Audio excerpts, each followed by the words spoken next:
L'invitation reposait sur la table. Papier ivoire, lettres dorées, élégance discrète. Gala annuel, présence du conjoint requise. C'est Valentina, ma femme infidèle, qui me l'avait remise, un léger sourire au coin des lèvres. Un sourire étrange, trop calme, trop mesuré. J'aurais dû y voir le signe d'un danger. Mais je n'ai rien vu.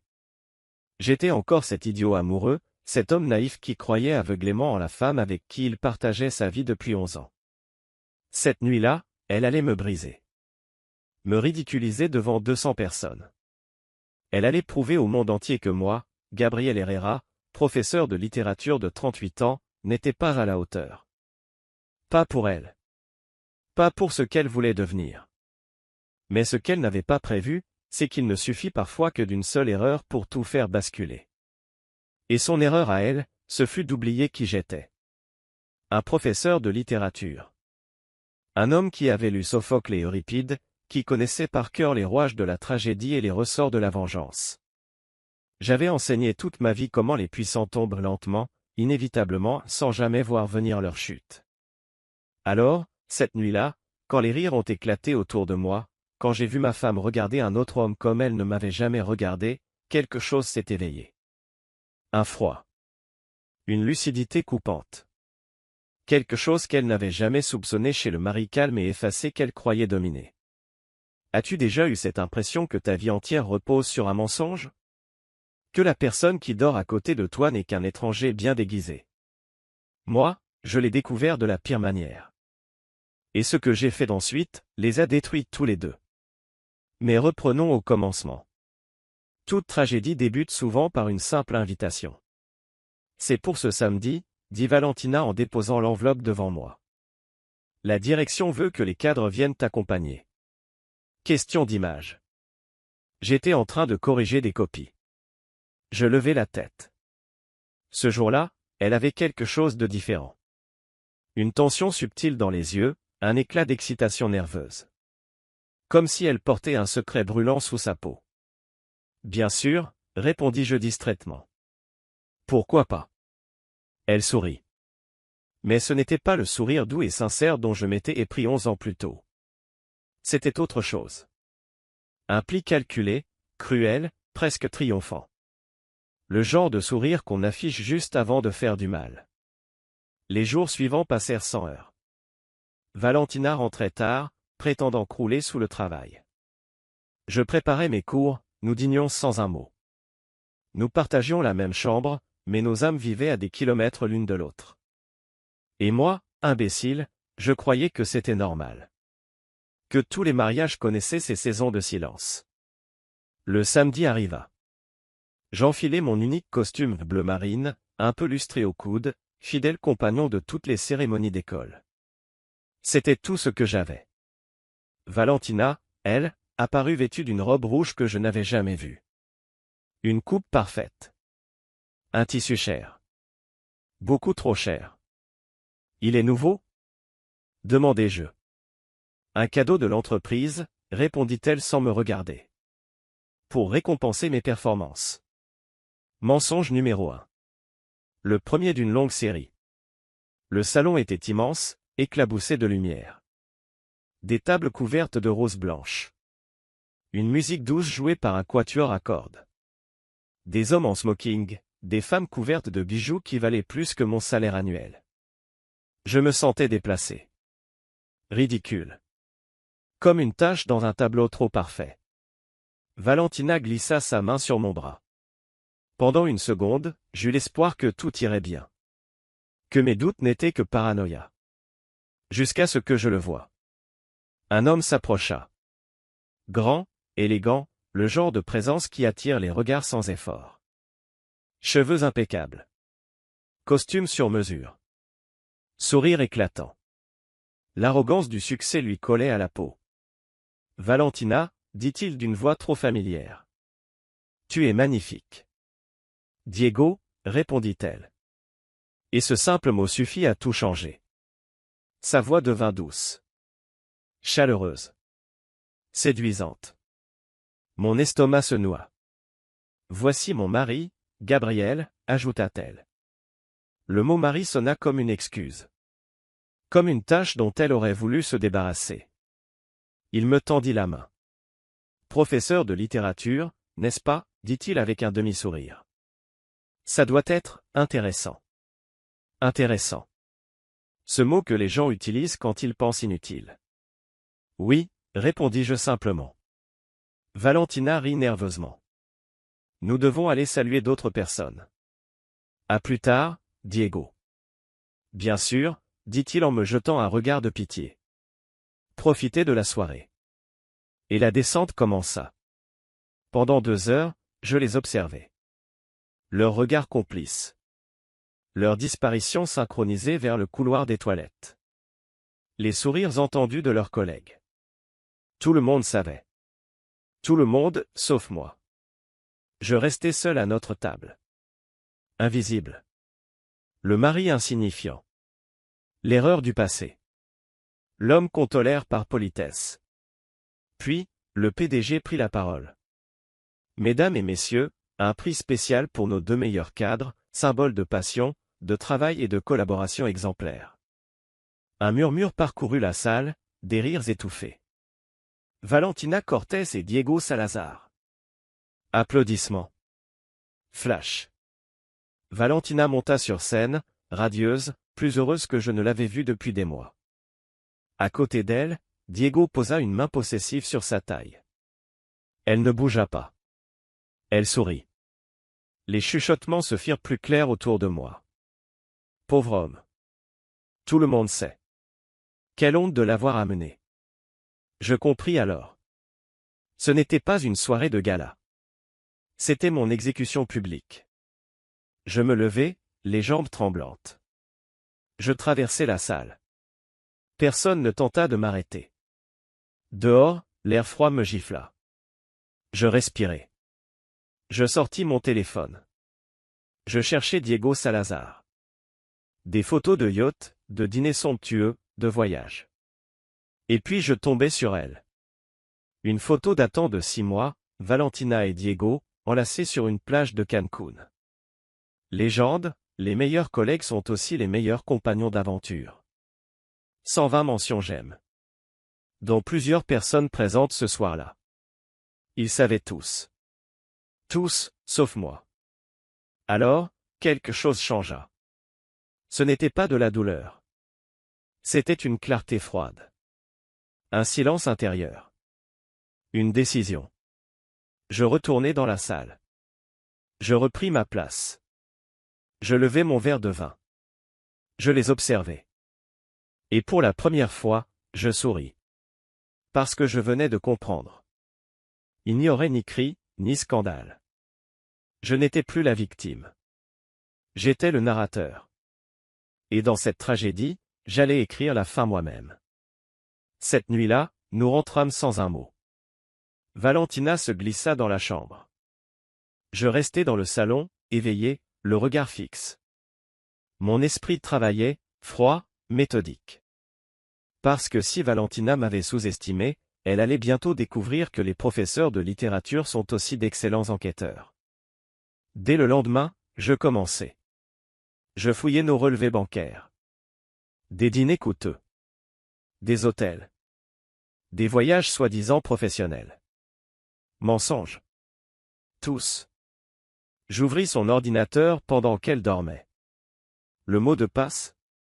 Notre date d'anniversaire. Ironie cruelle. Je trouvai des courriels. Des photos. Des messages. Et à chaque découverte, je me sentais plus calme. Plus fort.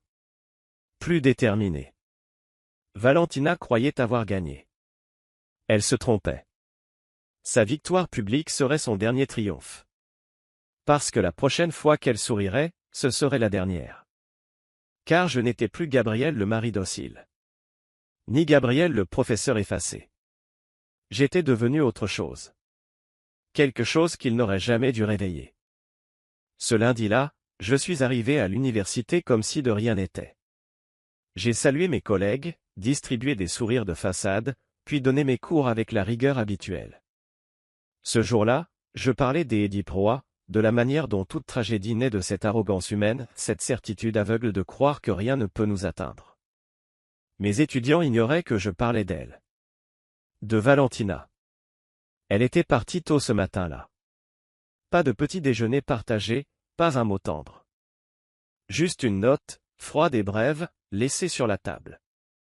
Réunion importante. Je rentrerai tard. Encore un mensonge. Mais cette fois, cela ne me faisait plus mal. Chaque mensonge devenait une pièce à conviction, chaque trahison un clou de plus dans le cercueil de notre mariage. À l'heure du déjeuner, je me rendis à la bibliothèque de l'université. J'allumai un ordinateur et commençai ma véritable recherche, non pas académique, mais personnelle. Diego Salazar. 35 ans. Directeur des opérations chez Corporativo Montiel. Divorcé depuis 2 ans, sans enfant. Il habitait un Penthouse dans le quartier le plus cher de la ville. Je fouillais plus loin, réseaux sociaux, articles, interviews. Et soudain, je tombais sur quelque chose d'intéressant. Une plainte. Son ex-femme l'avait poursuivi pour adultère 3 ans plus tôt. Les documents publics mentionnaient une liaison avec une subordonnée, une jeune manager, enceinte de lui. Le schéma était clair, Diego Salazar avait une faiblesse pour les femmes de son entreprise. Il les séduisait, les usait, puis les abandonnait. Et Valentina n'était que la suivante sur la liste.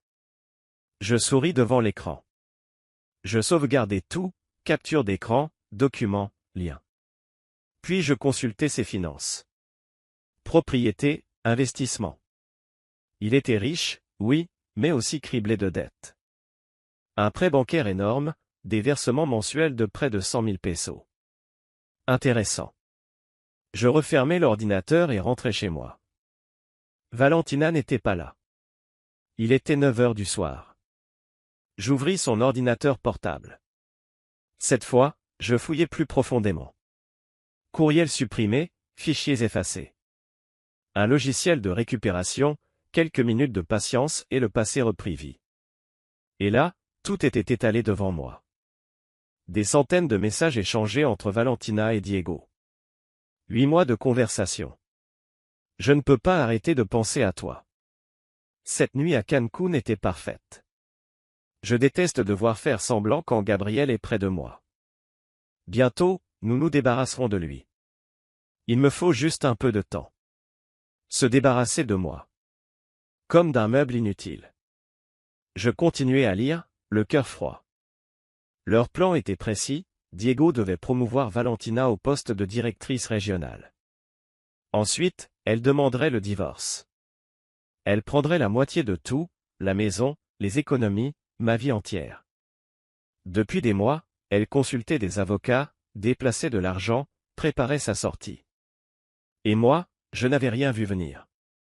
Je fis des copies, sur clé USB, dans le nuage, puis dans mon propre courriel. Preuve sécurisée. J'entendis la porte s'ouvrir. Je refermai l'ordinateur en hâte. Valentina entra, fatiguée, les cheveux en bataille. « Salut », dit-elle sans me regarder. « Je vais prendre une douche. »« Ta journée ?» demandai-je d'un ton neutre. Éreintante. Trop de réunions. Mensonge numéro 57. Mais qui comptait encore? Tu as dîné? Oui, à l'entreprise. Je jetai un coup d'œil à mes notifications bancaires, restaurant Lucas, 280 pesos. Dîner pour 2. 20. Dessert. Je souris intérieurement. Repose-toi, murmurai-je. Je suis fatigué aussi. Cette nuit-là, je dormis sur le canapé. Non par chagrin. Par stratégie. Je voulais qu'elle croie que j'étais brisé. Que j'acceptais. Les prédateurs, voyez-vous, baissent la garde quand ils pensent que la proie est déjà morte. Le lendemain, je fis quelque chose que je n'aurais jamais cru faire, j'engageai un détective privé. Ernesto Guzman. 50 ans. Ancien policier. Recommandé par un collègue divorcé. Nous nous retrouvâmes dans un café discret, loin du campus. Racontez-moi tout, dit-il en ouvrant son carnet. Je lui parlais de la soirée de gala, de l'humiliation, des messages, du plan. Il notait calmement, hochant la tête. J'ai besoin de preuves irréfutables, dis-je. Photos, vidéos, documents. Je veux qu'au tribunal, elle ne puisse plus jamais jouer la victime. Et l'autre homme? Diego Salazar. Je veux tout savoir sur lui aussi. Ses habitudes, ses failles, ses secrets. Il me fixa longuement. Vous ne cherchez pas un divorce. Vous cherchez à les anéantir. Je cherche la justice, répondis-je. Ils m'ont ridiculisé. Maintenant, ils affronteront les conséquences. Très bien. Donnez-moi une semaine, peut-être 2. Je lui remis un acompte, 5000 pesos. La moitié de ma paie. Mais cela en valait la peine. L'après-midi, je repris mes cours. Ironie du sort, m'aider d'Euripide. Je parlais à mes étudiants de cette femme trahie qui se venge d'une manière terrible. La vengeance, expliquai-je, n'est pas toujours nourrie par la haine. Parfois, c'est la seule façon de reprendre le pouvoir qu'on vous a volé. Une étudiante leva la main. Mais professeur, m'aider n'a-t-elle pas été trop loin? Je souris. Tout dépend du point de vue. Pour elle, son mari ne l'avait pas seulement quittée. Il l'avait humiliée devant tout le monde. Elle a donc répondu d'une manière qu'il n'oublierait jamais. Et vous, vous feriez pareil? Je marquai une pause. Je crois que chaque action a ses conséquences. Et ceux qui trahissent doivent être prêts à les affronter. La cloche sonna. Je consultai mon téléphone. Un message inconnu. Ici Ernesto. J'ai trouvé quelque chose. Rappelez-moi. Mon cœur accéléra. Seulement un jour, et déjà des résultats. Je l'appelais depuis ma voiture. Qu'avez-vous trouvé? Votre femme et Diego se sont rencontrés aujourd'hui. Hôtel Paraiso. Chambre 304. Entrée à 14 heures, sortie à 17 heures. J'ai des photos. Envoyez-les. 3 images apparurent sur mon écran. Valentina et Diego entrant main dans la main, s'embrassant dans l'ascenseur, ressortant des heures plus tard, les vêtements froissés. Il y a plus, ajouta Ernesto. Un contact m'a parlé. Diego pousse pour qu'elle soit promue, mais plusieurs directeurs s'y opposent. Leur relation fait scandale. Continuez. Je veux des noms. Compris. Je raccrochai. Je regardais les photos. Elle semblait heureuse. Lumineuse. Comme jamais avec moi. Et soudain, la douleur fit place à une froide détermination. Ce soir-là, elle rentra vers 9 heures. Cheveux humides. Autre tenue. Bonsoir, dis-je calmement. Tu veux dîner? J'ai préparé des pâtes. Elle parut surprise. Toi? Oui. On ne parle plus depuis des semaines. Il serait temps, non? Elle hésita, puis s'assit. D'accord. Je servis les assiettes. Nous mangeâmes face à face, comme 2 étrangers rejouant un souvenir.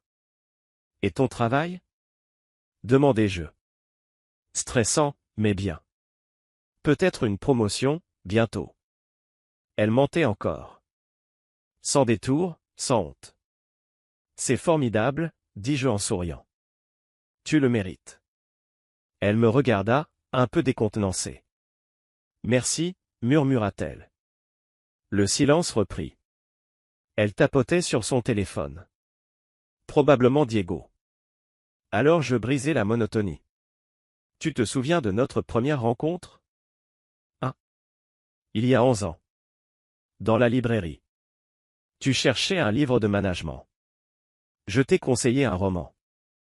Elle eut un sourire nostalgique. 100 ans de solitude. Tu disais que tout professionnel devait le lire. Et toi, tu prétendais que les romans étaient une perte de temps. Mais je l'ai lu. Et j'ai aimé. Je sais. Tu me l'as dit lors de notre premier rendez-vous. Un éclat passa dans son regard, un souvenir, peut-être une ombre de remords. Puis tout disparut.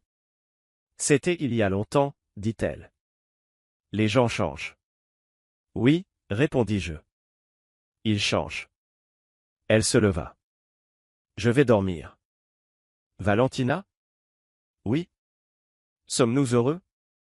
La question la désarma. Pendant une seconde, j'aperçus la panique dans ses yeux. Pourquoi cette question? Par curiosité. Nous allons bien, répondit-elle vite. C'est juste une phase difficile. Tu as raison, dis-je doucement. Bonne nuit. Elle disparut dans la chambre. Moi, je restais dans la pénombre du salon, les preuves sur mon téléphone. Elle croyait à une phase difficile. Elle ignorait que c'était la fin. Mon téléphone vibra à nouveau. J'ai trouvé quelque chose d'important. À propos de Diego. On doit se voir demain. Ernesto. Je souris dans le noir. Chaque jour m'apportait une nouvelle pièce du puzzle. Et lorsque le tableau serait complet, lorsque tout serait prêt, je frapperais. Pas vite. Pas avec colère. Avec précision. Avec certitude. Car Valentina et Diego avaient commis la même erreur que tous les héros tragiques que j'enseignais. Ils avaient sous-estimé le professeur effacé. L'homme calme, que l'on croit inoffensif. Mais moi, je sais une chose que les livres m'ont apprise. Dans chaque tragédie, l'arrogance précède toujours la chute. Et eux, étaient arrogants. Ils croyaient avoir gagné. Ils se trompaient. Très bientôt, ils comprendraient. Je retrouvai Ernesto le lendemain, dans un parc éloigné du centre-ville. Il tenait sous le bras une épaisse chemise en carton couleur manille. Son visage, grave et fermé, trahissait une nuit sans sommeil. Professeur Herrera, commença-t-il en s'asseyant sur un banc, j'ai creusé davantage à propos de Diego Salazar. Et ce que j'ai découvert, est bien pire que ce que j'imaginais. Il ouvrit la chemise. À l'intérieur, des documents, des photographies, des rapports soigneusement classés. Diego n'est pas seulement un séducteur invétéré, expliqua Ernesto. C'est un prédateur méthodique. Son ex-femme n'a pas été la première. Ni même la deuxième. Il fit glisser une photo vers moi. Une jeune femme y apparaissait belle, fragile, le regard effrayé. Carla Mene, 26 ans. Elle travaillait comme assistante de Diego il y a 4 ans. Ils ont eu une liaison. Elle est tombée enceinte. Diego l'a forcée à avorter. Lorsqu'elle a refusé, il a orchestré son renvoi sous prétexte de harcèlement au travail. Et l'enfant? Elle l'a eu seule. Diego n'a jamais reconnu le petit. Jamais versé un peso. Carla a voulu le poursuivre, mais ses avocats sont des requins. Ils l'ont écrasé. Je sentis un goût amer me remonter à la gorge, un mélange de colère et de dégoût. Il y a pire encore, poursuivit Ernesto. Andrea Villalobos. Directrice des ventes. Même histoire. Une liaison, des promesses creuses, puis le rejet brutal. Quand elle a tenté de le dénoncer, elle a été licenciée dans la semaine. Combien? 5 femmes, confirma-t-il. En 7 ans? Toutes employées sous sa supervision. Toutes brisées, licenciées ou poussées à la démission. Diego s'en sert comme d'un privilège. Il charme, manipule, et détruit. Je parcourus les visages sur les photos, des femmes jeunes, belles, différentes mais toutes marquées du même regard blessé. Valentina est la 6e, murmurai-je. Exactement. Et d'après mes sources dans l'entreprise, Diego pousse pour qu'elle obtienne une promotion. Pas pour ses compétences, mais pour mieux la contrôler. Les dirigeants sont au courant. Certains soupçonnent, mais Diego est intouchable. Il rapporte des millions. Personne n'ose le contrarier. Ernesto sortit un dernier document. Voici le plus important. Diego est visé par une plainte pour fraude financière. Une ancienne associée l'accuse d'avoir détourné des fonds. Le procès aura lieu dans 3 mois. Quelle somme? 2 millions de pesos. Je sifflai entre mes dents. Voilà donc pourquoi il est criblé de dettes. Exactement. Il est acculé. S'il perd, il est ruiné. Les pièces du puzzle s'alignaient enfin dans mon esprit. Valentina a des économies, dis-je lentement. Notre compte commun contient près de 300 000 pesos. Ernesto hocha la tête. Diego prévoit sans doute de l'épouser, d'accéder à cet argent. Et pour ça, il doit d'abord me faire disparaître. Juste. Je m'adossai au banc. Autour de nous, le parc vivait paisiblement, des enfants riaient, des familles se promenaient. Tout semblait normal. Mais ma vie, elle, ne l'était plus. J'ai besoin de copies de tout ça. Déjà prête, répondit Ernesto en me tendant une grande enveloppe. Documents légaux, témoignages, photos. Tout est vérifié. Merci, Ernesto. Que comptez-vous faire de tout cela? Je souris d'une expression froide, tranchante, qui le surprit. Donnez à Diego exactement ce qu'il mérite. Mais d'abord, j'ai besoin d'une chose. Laquelle? Contactez ces femmes. Carla, Andrea, toutes. Dites-leur qu'un avocat monte un dossier contre Diego. Demandez-leur si elles accepteraient de témoigner. Ernesto me regarda avec un mélange de respect et d'admiration. Vous ne voulez pas seulement le ruiner. Vous voulez l'enterrer. Il a détruit des vies, répondis-je simplement. Il paiera pour chacune d'elles. Pas seulement pour ce qu'il m'a fait. Cet après-midi-là, j'appelai un avocat. Pas n'importe lequel, Renata Soli, la meilleure en matière de divorce. 52 ans, un dossier sans faute, une réputation d'acier. Son bureau respirait la sophistication, mobilier moderne, lumière douce, silence pesant. Professeur Herrera, dit-elle en me serrant la main. Mon assistante m'a dit que c'était urgent. Ça l'est. Je m'assis et étalai mes preuves, messages, photos d'hôtel, relevés bancaires, le plan de Valentina pour divorcer. Renata les examina attentivement, sans broncher. Puis, retirant ses lunettes, elle déclara. Ceci est de l'or.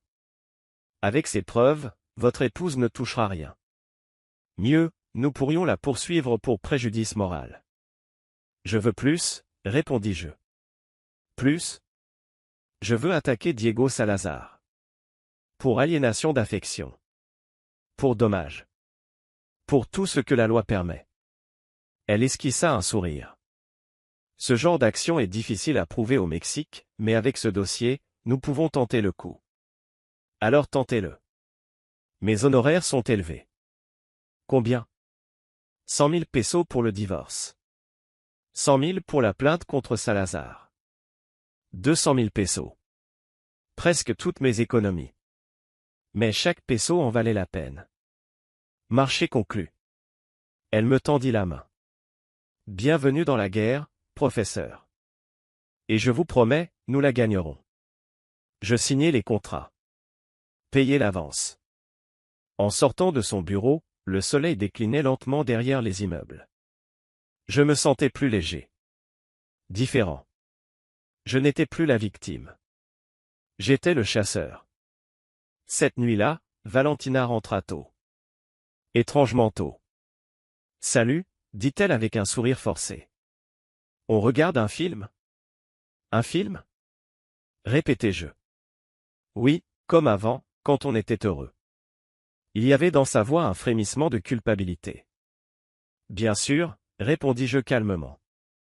Nous nous installâmes sur le canapé, une comédie romantique à l'écran.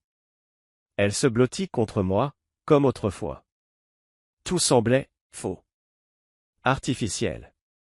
Gabriel, dit-elle pendant le générique, je sens qu'on s'éloigne. Tu crois? Oui. Et c'est ma faute. Le travail m'a absorbé, je t'ai négligé. Mensonge enveloppé de demi-vérité. Je comprends, dis-je. Ta carrière compte. Mais toi aussi. Tu es important pour moi. Je t'aime, tu le sais? Autrefois, ces mots auraient tout guéri. Aujourd'hui, ils ne faisaient plus que résonner dans le vide. Moi aussi, répondis-je, mentant sans trembler. Elle sourit, soulagée, et m'embrassa. Un baiser calculé. Manipulateur. Lorsqu'elle s'endormit, je consultai mon téléphone. Un message d'Ernesto. Carla Mené et Andrea Villalobos ont accepté de témoigner. Diego les a détruites. Elles veulent justice. Parfait. Le plan suivait son cours. Le lendemain, je pris un risque. J'allais directement à l'entreprise de Valentina. Corporativo Montiel. Tour vitrée, marbre au sol, parfum de pouvoir. Je demandai à voir le directeur des ressources humaines. Après une demi-heure d'attente, un homme d'une soixantaine d'années me reçut, Roberto Campos. Fatigué, prudent. En quoi puis-je vous aider, monsieur Herrera? Je viens signaler un problème. Ma femme, Valentina Cortés, directrice régionale, entretient une relation inappropriée avec son supérieur, Diego Salazar. Le visage de Roberto se figea. C'est une accusation sérieuse. J'ai des preuves. Je posai une chemise sur la table. Photos, messages, factures d'hôtel, voyages fictifs. Roberto les examina, muet, puis demanda. Pourquoi m'apporter cela? Parce que votre entreprise interdit les relations hiérarchiques. Et parce que Diego Salazar abuse de son pouvoir. Ce n'est pas la première fois. Vous avez d'autres preuves? Je les aurai bientôt. Roberto referma lentement le dossier. Cela place la société dans une position délicate. Je ne veux pas nuire à l'entreprise, dis-je calmement. Je veux simplement vous prévenir, Diego est un risque légal. S'il n'est pas stoppé maintenant, les plaintes viendront plus tard. Il soupira. Nous enquêterons. Discrètement. C'est tout ce que je demande. En sortant du bâtiment, je ressentis un frisson d'adrénaline. J'avais déclenché une bombe. Elle exploserait bientôt. Cet après-midi-là, je fis mon cours sur Hamlet. Je parlais de vengeance calculée, de folie feinte, de patience. Hamlet n'agit jamais sous l'impulsion, expliquai-je. Il observe, il attend. Et quand il frappe, c'est implacable. Un étudiant leva la main, mais professeur, la vengeance ne le détruit-elle pas aussi? Je le fixai. Oui. Parce qu'il a douté. Parce qu'il a laissé l'émotion guider sa main. La vengeance parfaite exige un cœur froid. Vous croyez à la vengeance parfaite? Je crois, répondis-je lentement, que chaque acte a ses conséquences. Et que chacun finit par affronter les siennes. En fin de journée, un courriel de Renata m'attendait. Dossier prêt. Nous pouvons déposer la demande de divorce dès que vous le souhaitez. Je recommande d'attendre 2 semaines de plus. Plus il y aura de preuves, mieux ce sera. Je répondis. Attendez. Mais soyez prête à agir dès que je donne le signal. Cette nuit-là, je dînais seul. Valentina avait une autre réunion tardive. Des mensonges, encore. Mais désormais, chaque mensonge devenait une preuve. Chaque absence, un clou de plus dans son cercueil. Le téléphone sonna. Numéro inconnu. Allô? Professeur Herrera, dit une voix féminine, tremblante. Je suis Carla Méné. Ernesto m'a parlé de vous. Il m'a dit que vous préparez un dossier contre Diego Salazar. Mon cœur accéléra. Oui, c'est exact. Je veux aider, sanglota-t-elle. Cet homme a brisé ma vie. Je veux qu'il paie. Il paiera, promis-je d'une voix ferme. Vous croyez vraiment pouvoir le vaincre? Il est puissant. J'ai mieux que lui, répondis-je doucement. J'ai la vérité. Des témoins. Des preuves. Et un plan parfait.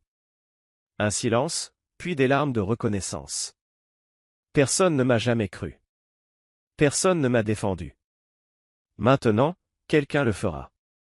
Quand j'ai raccroché, je suis resté assis dans l'obscurité, seul avec mes pensées. Diego Salazar avait détruit trop de vies. Utilisé son charme comme une arme. Et maintenant, ces mêmes femmes allaient devenir son châtiment. Valentina rentra vers minuit.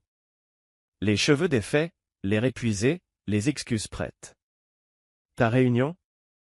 Demandai-je d'un ton calme. Longue. Éreintante. Repose-toi, dis-je en souriant. Demain sera une grande journée. Elle fronça les sourcils. Pourquoi? Juste, une intuition. 2 semaines s'étaient écoulées. 2 semaines où j'avais joué le rôle de l'époux parfait. Chaque matin, je préparais des petits déjeuners, je lui demandais comment s'était passée sa journée, je souriais quand elle rentrait tard. Valentina était perdue. Presque soulagée. Elle croyait que j'avais accepté ma place, que j'avais décidé de devenir ce mari ignoré, heureux dans son ignorance. Elle ne savait pas la tempête qui approchait à grands pas. C'était un vendredi matin quand tout a commencé à s'effondrer. Valentina se préparait pour aller au travail. Elle était nerveuse, plus que d'habitude. « Tu vas bien ?» lui demandai-je en lui servant un café. « Oui, c'est juste qu'on a une réunion importante aujourd'hui, avec les ressources humaines. Les évaluations de performance. » Un mensonge, je savais parfaitement de quelle réunion il s'agissait. « Bonne chance », lui dis-je en l'embrassant sur la joue. Elle partit, et j'attendis 30 minutes avant de passer à l'action. J'appelai Ernesto. « Prêt ?»« Prêt », confirma-t-il. Je suis devant le siège de Corporativo Montiel. Les caméras sont en place. Parfait. Le spectacle commence aujourd'hui. Je raccrochai et me préparais à partir à l'université. Mais mon esprit était ailleurs. À 10 heures du matin, Valentina fut appelée dans le bureau des ressources humaines. Diego Salazar aussi.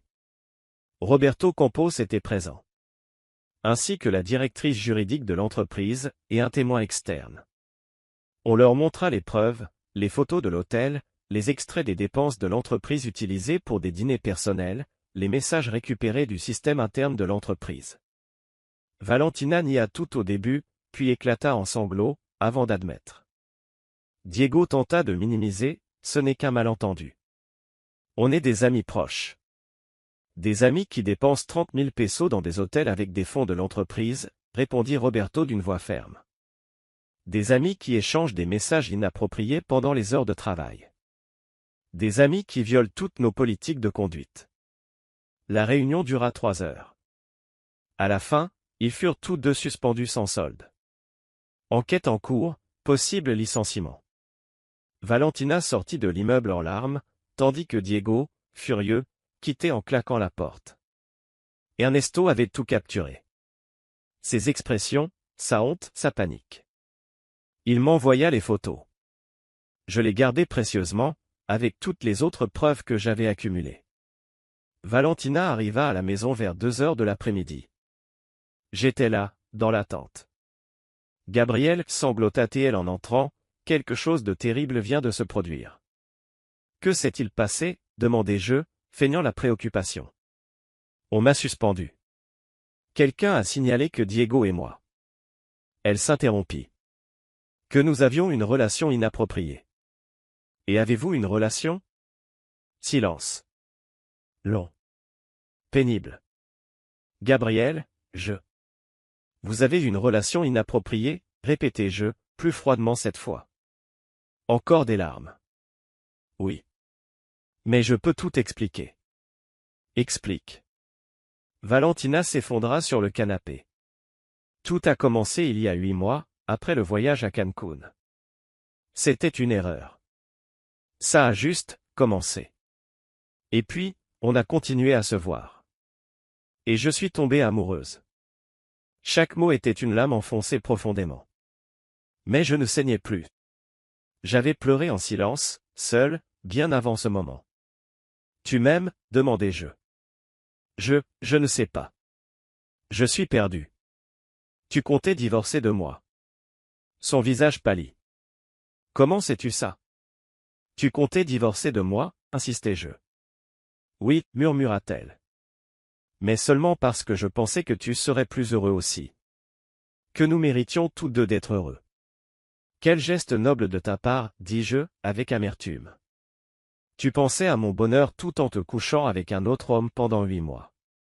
Je suis désolé. Vraiment désolé. Qui nous a dénoncés? Demandai-je. Je ne sais pas. Les ressources humaines n'ont rien dit. Mais quelqu'un avait des photos. Des messages. Il savait tout. Intéressant. Valentina me fixa, les yeux gonflés de larmes. C'est toi, n'est-ce pas? Pourquoi ferais-je ça? Parce que tu agis bizarrement. Trop calme. Trop froid. Je souris, un sourire sans joie. Peut-être parce que je n'en ai plus rien à faire. Qu'est-ce que ça veut dire? Je me levai et allai vers mon bureau. Je pris une chemise, la laissai tomber sur la table devant elle. Ouvre-la. Valentina ouvrit le dossier, ses mains tremblant. À l'intérieur, il y avait tout. Les photos de l'hôtel. Les messages qu'elle pensait avoir effacés. Les extraits bancaires.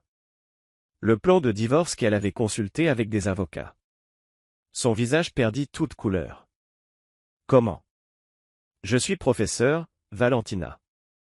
J'enquête pour vivre. Et lorsque j'ai commencé à suspecter que ma femme me trompait, j'ai mené mon enquête. Tu m'espionnais. Je t'ai documenté, corrigé-je. Il y a une différence. Depuis quand sais-tu? Depuis la gala. Depuis que tu m'as humilié devant 200 personnes. Depuis que tu as décidé de faire de moi le bouffon de toute ton entreprise.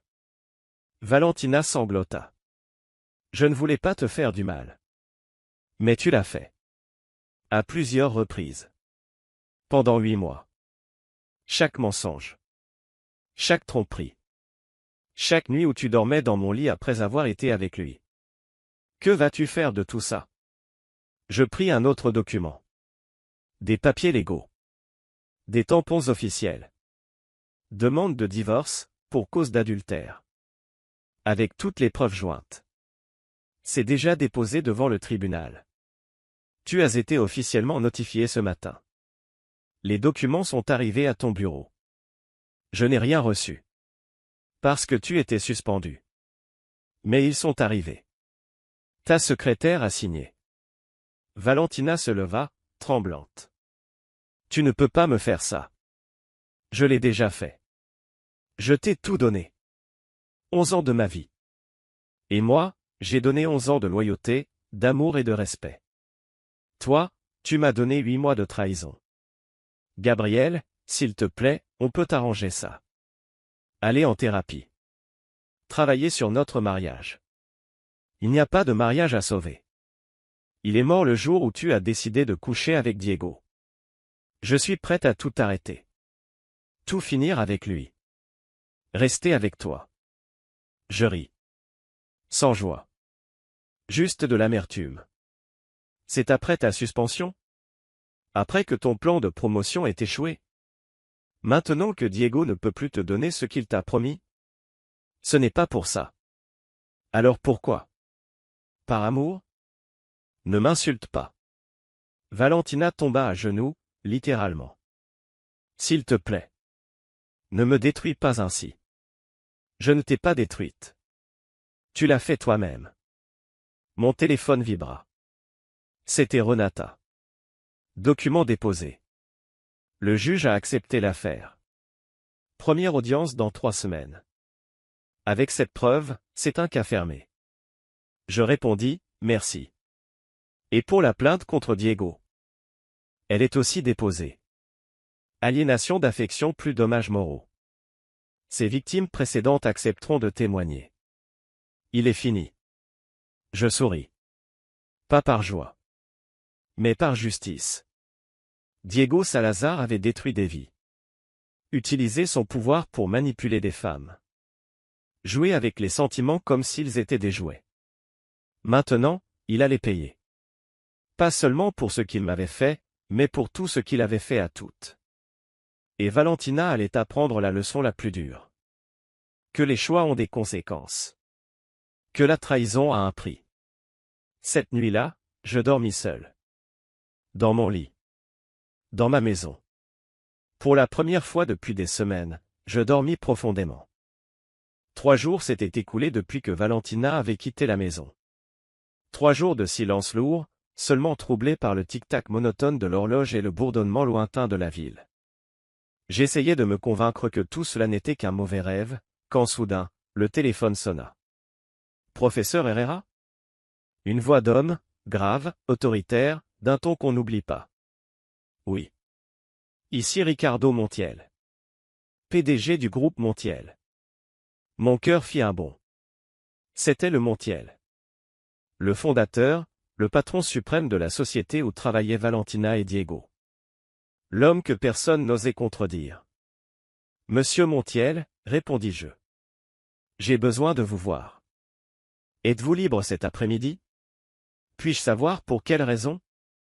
Pour parler de Diego Salazar, et de la situation que vous avez signalée. Je restai silencieux un instant. C'était intéressant. Très intéressant. Je serai disponible, dis-je simplement. Il me donna une adresse. Pas celle du siège du groupe, mais un autre lieu, plus discret. Une adresse que seuls les initiés connaissaient. À 16 heures précises, je me trouvais devant un petit immeuble élégant, tout en pierre claire et en verre fumé. Je montai au 3e étage, où une secrétaire me reçut avec un sourire professionnel. Monsieur Montiel vous attend. J'entrai. Son bureau était vaste, baigné d'une lumière douce qui se reflétait sur les boiseries sombres. Des étagères chargées de livres reliés, quelques tableaux modernes, et l'odeur du cuir ancien. Ricardo Montiel se tenait debout derrière son bureau. C'était un homme d'environ 70 ans, aux cheveux argentés, au regard perçant de ceux qui ont tout vu, tout gagné, tout perdu aussi, sans jamais plier. Professeur Herrera, merci d'être venu. Il me tendit la main, que je serrai avec respect. Nous prîmes place dans de profonds fauteuils. Il versa 2 verres de whisky, m'en tendit un. J'acceptai. Je vais aller droit au but, commença-t-il. Diego Salazar a toujours été un problème. Intelligent, manipulateur, insaisissable. Pendant des années, il a su dissimuler ses traces. Je l'écoutais, intrigué. Pourquoi me dire tout cela? Parce que vous avez fait ce que je n'ai jamais réussi à faire. Vous l'avez mis à nu, preuve à l'appui. Je n'ai fait que protéger mes intérêts. Non. Vous avez déclenché une tempête. Grâce à votre rapport, nous avons ouvert une enquête interne. Et ce que nous avons découvert dépasse tout ce que j'imaginais. Il prit une gorgée de whisky avant de continuer, le regard dur. Diego ne se contentait pas de séduire les femmes de ses collègues. Il détournait aussi de l'argent. De petites sommes, sur des années. 2 millions de pesos au total. Je sifflai, abasourdi. Fraude. Exactement. Nous allons déposer plainte. Mais avant cela, nous avons besoin que votre action civile aboutisse. Nous voulons le frapper sur tous les fronts, public, juridique, moral. Je compris aussitôt la stratégie, l'encercler. L'asphyxier. Et que voulez-vous de moi? Continuez votre procédure. Maintenez la pression. Et quand le moment viendra, je témoignerai pour vous. J'apporterai la preuve de son comportement. Je le fixai, méfiant. Et vous, qui gagnez-vous? Un rictus amer étira ses lèvres. Je nettoie mon entreprise. Et peut-être, je venge quelqu'un. Je haussai un sourcil. Quelqu'un? Son visage se ferma. Ma nièce. Diego l'a séduite il y a 5 ans. Elle travaillait aux ressources humaines. Il l'a mise enceinte, puis l'a forcée à avorter. Peu après, elle s'est donné la mort. Un silence lourd tomba entre nous. Je suis désolé, murmurai-je sincèrement. Ma sœur ne s'en est jamais remise. J'ai juré que ce monstre paierait. Mais il était intouchable. Jusqu'à maintenant. Il ne l'est plus, dis-je. Non. Grâce à vous. Il leva son verre. À la justice. Nous trinquâmes. Puis, d'un ton plus grave, il ajouta. Votre épouse. Valentina. Je me raidis. Qu'a-t-elle fait? Elle ne sera pas réintégrée. L'enquête a montré qu'elle avait utilisé des ressources de l'entreprise à des fins personnelles. Elle sera licenciée la semaine prochaine. Je ne ressentis ni joie ni tristesse. Seulement une lassitude profonde. Je comprends. Souhaitez-vous que nous soyons plus sévères avec elle? Non. Elle a déjà perdu assez. Mon problème, ce n'était pas elle. C'était ce qu'elle a fait. Il hocha la tête. Vous êtes plus clément que moi. Ou simplement trop fatigué pour haïr, répondis-je. Je quittais ce bureau avec un nouvel allié. Ricardo Montiel allait non seulement soutenir mon dossier, mais aussi le renforcer. Le message. Cette nuit-là, je reçus un message de Valentina. J'ai besoin de te parler. C'est urgent. Je l'ignorais. S'il te plaît, Gabriel. Juste une conversation. Finalement, je cédai. Nous n'avons rien à nous dire. C'est à propos de Diego. J'ai découvert quelque chose. Cette phrase me glaça. Quoi donc? Je préfère te le dire en personne. Demain, à 6 heures, au Café Central? J'hésitais. Puis ma curiosité prit le dessus. Très bien. La rencontre.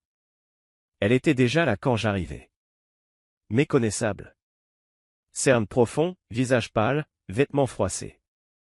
Une ombre de la femme que j'avais aimée. Je m'assis en face d'elle, sans un mot. Merci d'être venu, dit-elle d'une voix éteinte.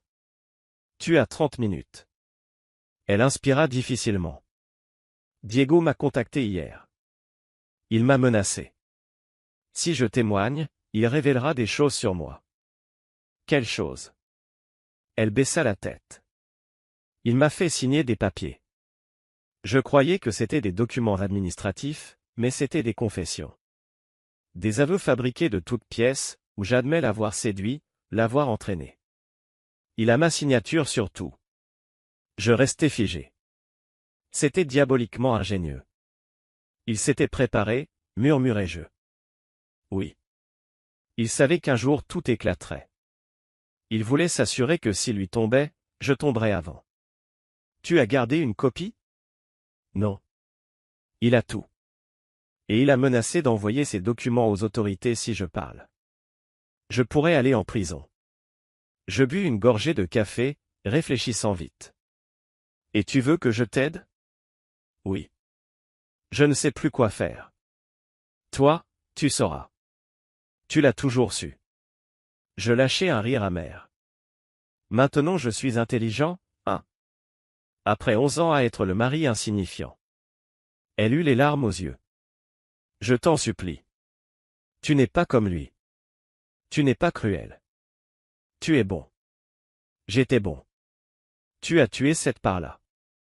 Elle sanglota. Je le sais. Et je le regrette. Mais j'ai peur, Gabriel. Je ne veux pas aller en prison. Je la regardai longuement. Cette femme que j'avais aimée plus que tout. À présent, ce n'était plus qu'une étrangère brisée. Donne-moi 2 jours, dis-je enfin. Tu vas m'aider? Je vais y réfléchir. Mais si je le fais, tu me donnes quelque chose en retour. Tout ce que tu veux. Lors de l'audience de divorce, tu ne contestes rien. Tu signes tout. Pas d'avocat, pas de pension, rien. D'accord. Et tu témoignes contre Diego. Tout ce que tu sais. Tout. Elle hésita. Mais les documents. Je m'en occupe. Je la fixai. Tu me fais confiance? Elle releva les yeux vers moi, sincèrement. Oui. Je me levai. Alors laisse-moi faire. Le plan?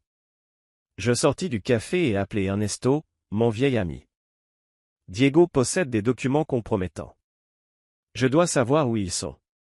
Tu veux dire des aveux forcés? Exactement. Il siffla. Ce type est un malade. Mais je peux fouiner un peu. Il me faut un accès à sa maison. Pas à son bureau, il est scellé. Sa maison, alors. Ce sera illégal. Je ne veux pas les voler, juste savoir où ils sont. Très bien. 3 jours. Ensuite, j'appelai Montiel. Monsieur Montiel, j'ai besoin d'un service. Dites. Je lui expliquai la situation. Je comprends. Si je trouve ces documents, je les garde comme preuve d'extorsion. Exactement. Considérez que c'est fait. 2 jours plus tard, Ernesto m'appela. Il a une boîte forte chez lui. Derrière un tableau, dans son bureau. Tu l'as vue? Oui. Je n'ai pas pu l'ouvrir, mais elle est là. Peu après, Montiel me rappela. J'ai mis la main sur des documents. Des confessions signées par 5 femmes, dont votre épouse. Tous datés au début de leur relation avec Diego. Vous les avez? Oui. Ce sont désormais des preuves officielles d'extorsion. Je souris. Merci, Ricardo. Le dernier acte. J'appelai Valentina. Les documents sont en sécurité. Montiel les a récupérés. Diego ne peut plus te nuire. Comment? Ne pose pas de questions. Prépare-toi à témoigner. Elle resta muette quelques secondes, puis murmura.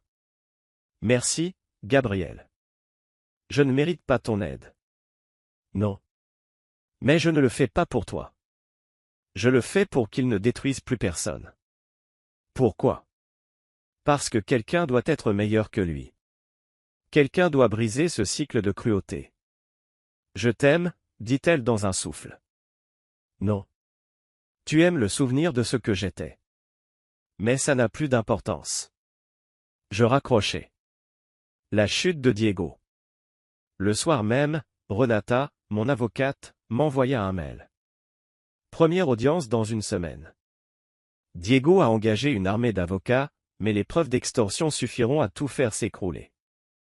Je répondis. Parfait. Les témoins sont prêts? Oui. 5 femmes, dont Valentina. Leurs témoignages sont accablants. Je m'adossai à ma chaise. Tout s'alignait enfin. Diego Salazar, cet homme qui avait construit un empire de manipulation et de mensonges, allait tomber. Les femmes qu'il avait brisées allaient s'unir pour le dénoncer.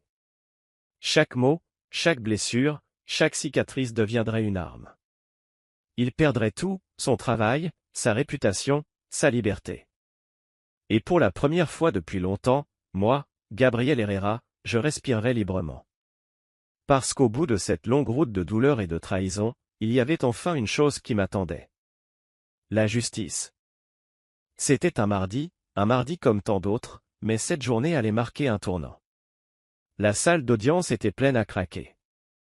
La presse attendait, silencieuse, derrière les barrières, tandis que l'affaire avait déjà fait le tour des médias, devenant publique, plus qu'un simple procès, une affaire de principe et de revanche. Diego Salazar arriva accompagné de 3 avocats. Son costume était cher, impeccable. Son expression, arrogante, presque défiant, semblait dire qu'il restait convaincu de pouvoir l'emporter. Mais il n'avait aucune idée de ce qui l'attendait.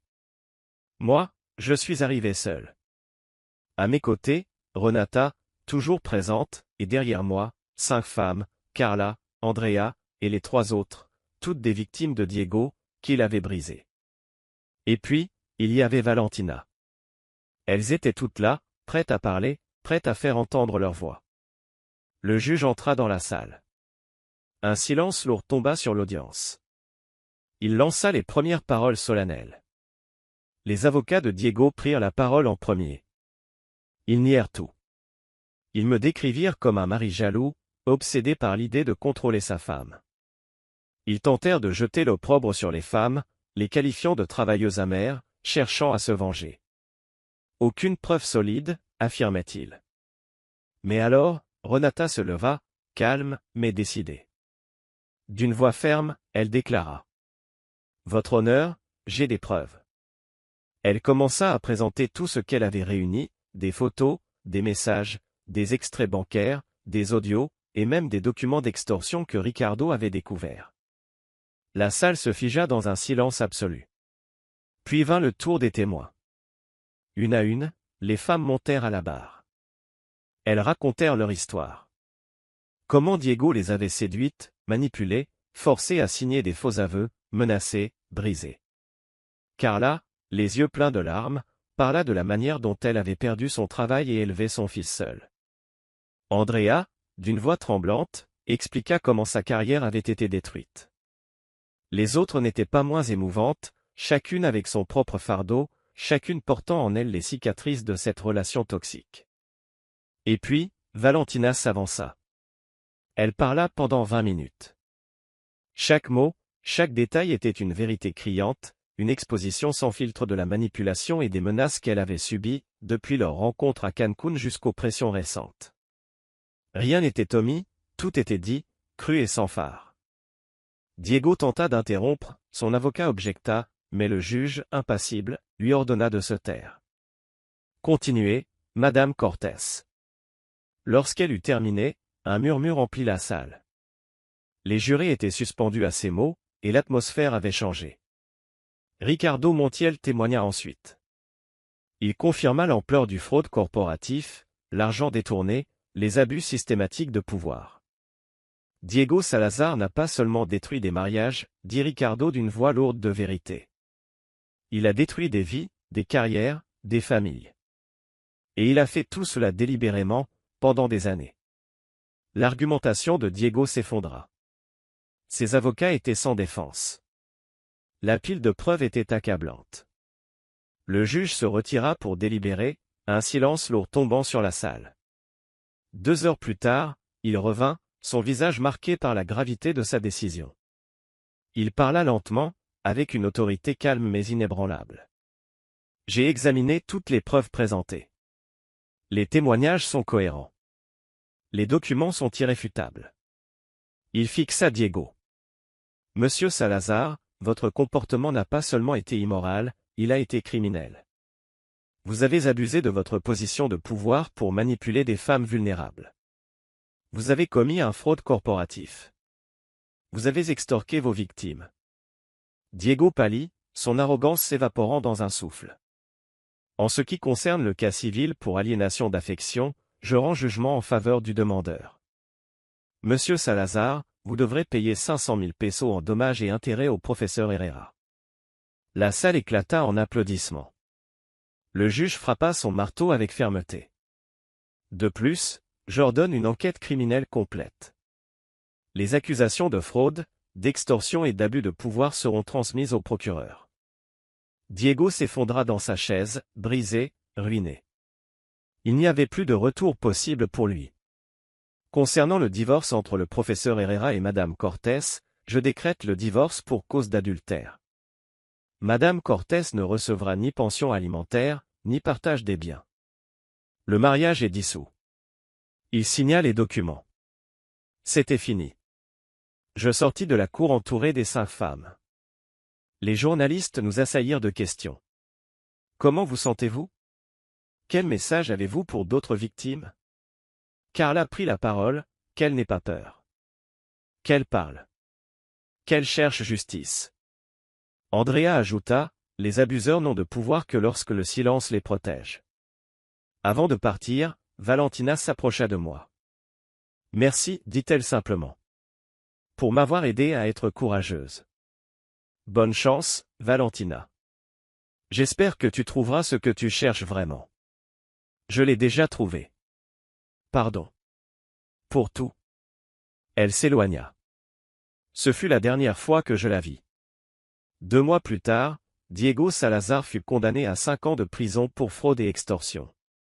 Sa carrière était anéantie, sa réputation réduite en cendres. Les 5 femmes reçurent des compensations de la société. Carla put enfin offrir une vie stable à son fils. Andrea monta son propre business. Les autres reconstruisirent leur existence. Quant à Valentina, elle partit vivre dans une autre ville, où elle trouva un travail dans une petite entreprise. J'ai entendu dire qu'elle suivait une thérapie, cherchant à guérir de ses blessures. Et moi, après tout cela, je pus enfin respirer. 6 mois après l'audience, je me retrouvais dans une librairie, à acheter du matériel pour mes cours. Une femme s'approcha. Son sourire était timide, son visage lumineux. « Professeur Herrera ?» demanda-t-elle. « Oui. Je suis Laura. J'ai assisté à votre conférence sur la justice dans la littérature le mois dernier. C'était fascinant. Nous avons parlé, pris un café, échangé nos numéros. Ce n'était pas l'amour, pas encore. Mais c'était une possibilité, une lueur.